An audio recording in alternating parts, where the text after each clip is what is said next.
Good evening, ladies and gentlemen. I just want to say a couple words in uh, memory, I say, of Black History Month this February. I want to make one video just to speak my mind about a couple things. Um, I tried to make a video about what I'm saying here now earlier and I messed it up, so I'm doing it again. This is a labor of love. I'm making videos now because I watch a lot of YouTube and I watch a lot of other men and women make videos, and so I figure, why don't I put a video together of my own? Maybe somebody might like my video too. Whether it be monetized or not, I know YouTube has a little whatever. I'm not going to get into any kind of um, blame game or anything of that nature. I'm just getting something off my chest. I'm going to try to say everything like I did a minute ago in one shot. Hope I do better than I did a minute ago, which you don't know about. And I'm going to try to do it all without cursing, because I have a potty mouth, and I'm going to try to not let you hear my potty mouth. I want kids to hear this too, okay? After all, they are our future. I also want to start off on this History Month acknowledgement for we Black Americans who are proud, and, we say loud, I'm Black and I'm proud, and you're supposed to, it meant something back then. I'm going to start with the BS, though. I want to begin with that aspect of we Black men and women, and I'm going to end on a good note.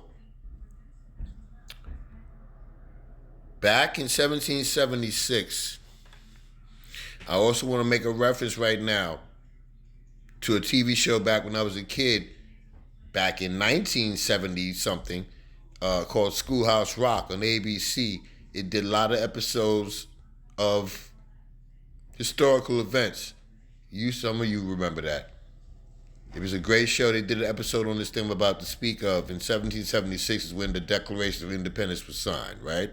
Before that incident occurred, there was a period of time in which the 13 colonies were saying they were tired of this and that, of British rule and the taxes and the this and the that, and all that led to the Paul Revere thing, and the British are coming, and then the Boston Tea Party. Remember all that? Something of that nature took place in that order. And I'm saying, which led up to the Declaration of Independence being signed, and those 13 colonies I was talking about, who did all that riffraff, and they had to knock the dudes out and all that, kill people and all that to get the independence, right? That's somewhat a bit of what the story was, right? That's what we were taught in school, right? Because they meaning the racist people in power, have a way of rewriting history or even omitting history to let it favor them. And they have a bad habit of doing this throughout our lives. I'm an older man now, and it's like, so like I said, I'm going to continue with the BS. I'm trying not to curse. I'm doing pretty good, I think. People that know me would know. Yeah, I'm doing pretty good. I ain't cursed. So now I'm saying,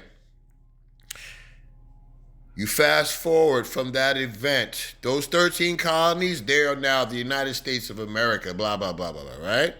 And between 1776 and 1921, which I'm going to bring up another event, there was whatever type of unrest in this country still, either way, despite the independence, okay?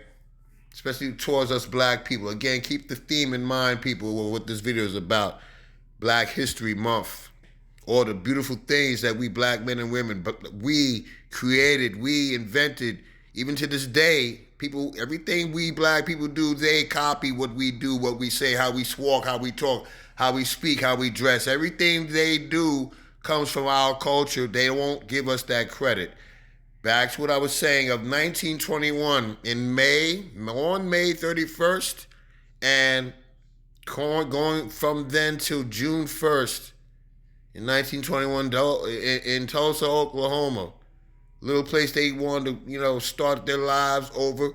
Like the 13 colonies previously I was talking about, they wanted their independence. They didn't want to be called the N-word. They didn't want to be disrespected, kept away from their jobs, or whatever the reasons were.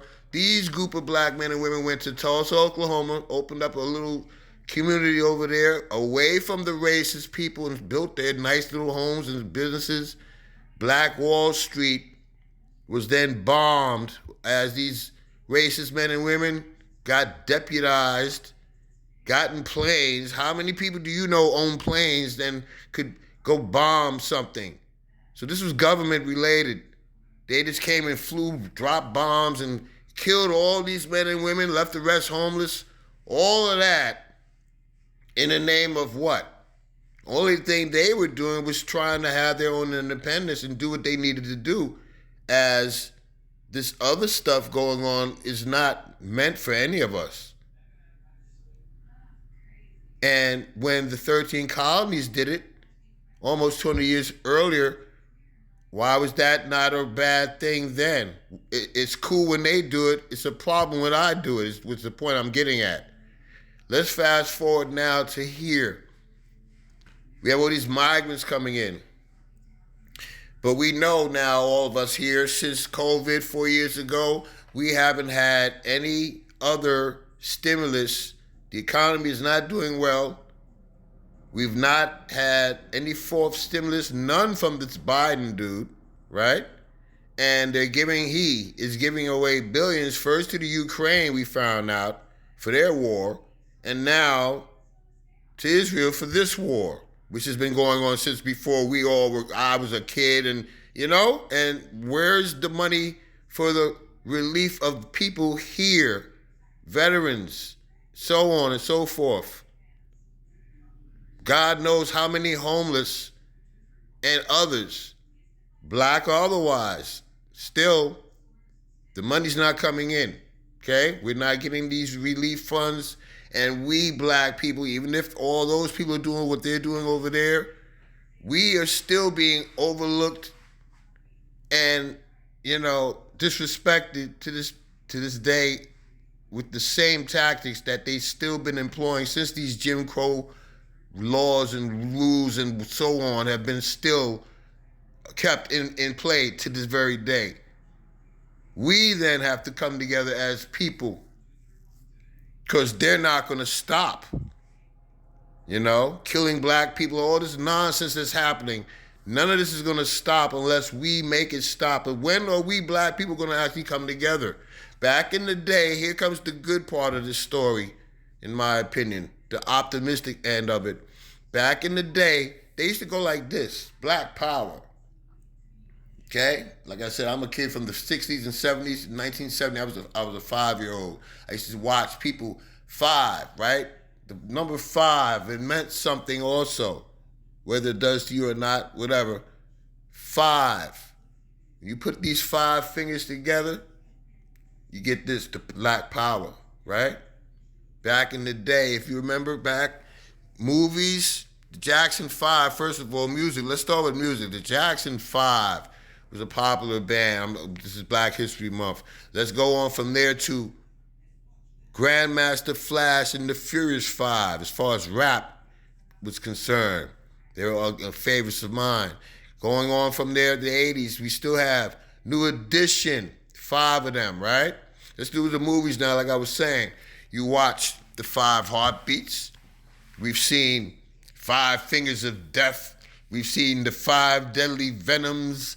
We've seen such movies like a movie called Band of the Hand, starring, believe it, Lawrence Fishburne, James Remar, and Stephen Lang. It was a very cool movie. Anyway, it was about them teaching 5 kids from different parts of the world, different cultures and all that, to work together. A band of the hand. And they played the Bob Dylan song, also called Band of the Hand. It was a dope movie. Anyway, I want people to just realize that this meant something back in the day, and it needs to still mean something now. It means power, unity. We need to come together like Voltron, another one that meant 5 coming together and bring back solidarity. Because they don't care what happens to us. They don't really care about